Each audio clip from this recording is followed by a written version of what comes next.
you everyone.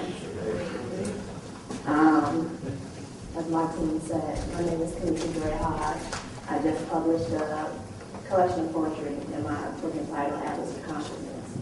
Today I'm going to talk to you guys a little bit about how I feel about human downgrade 1.0. I feel that as people, everyone has a role to play in the society. And my role, as I've been for myself, has been to check balances between interactivity, productivity, and stagnance, as well as inform and ignite thought in regard to the balances being checked. So this is a creative response to advances, sort of a comparative analysis of technological ones and the lack of human ones. Before I do that, I want to define human and technology. Human is of, pertaining to, characteristic of, or having the nature of people.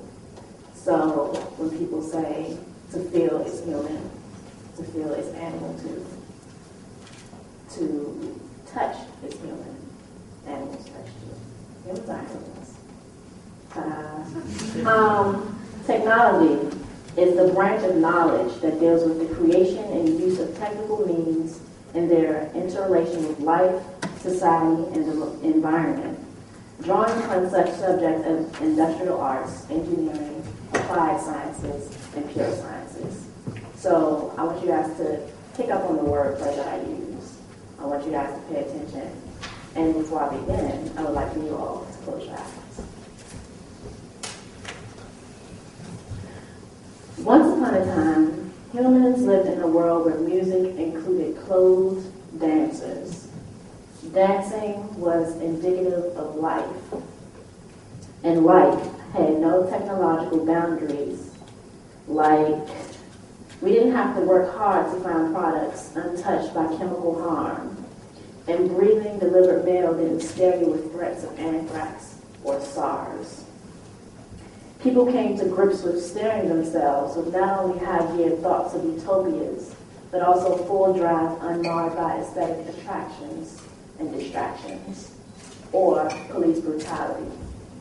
I'm not talking about traffic, and I'm not talking about cars.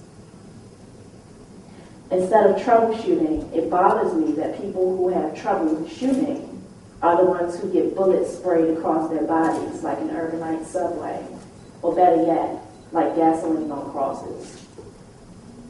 I'm not going to fashion scenes lightly because once upon a time, the only I that came before a pad was during a girl's preteen years when she was learning about menstruation, sex, and birth, before HPV shots were given to adolescents. Blackberries were a fruit, not a technological form of psychological torture. I am a victim, I must confess. Androids were a few imagined creatures on Dragon Ball Z. And chocolate was something that children loved to adore. Cellular was a description of a physical property ascribed to an action rather than a device used to activate bombs and to pull people's faces away from one another. Way back when, people were called PC because they wanted a revolution of kindness and words to uplift the spirits of those oppressed by totalitarian and capitalist societies.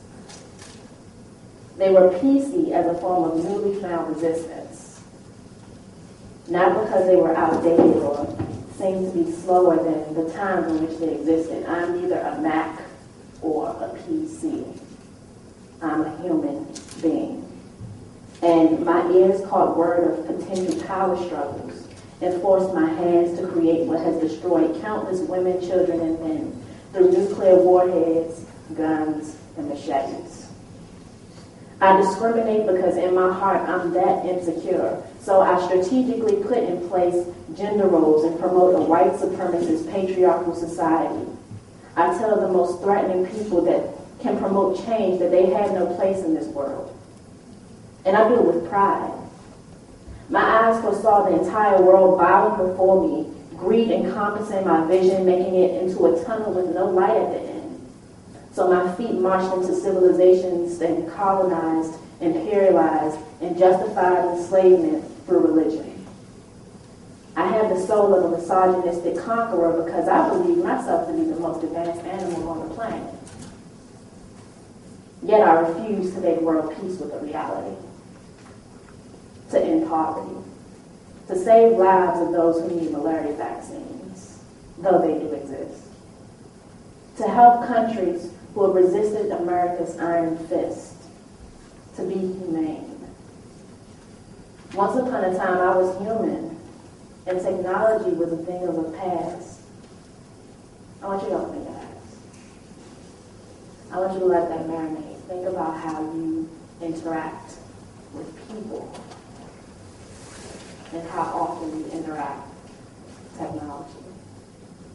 Technology is not at all an evil thing. It's what we choose to do with it that becomes questionable.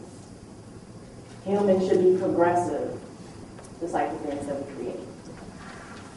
Now ask yourself, do I love the technology to the point where I forget to become involved and then evolve?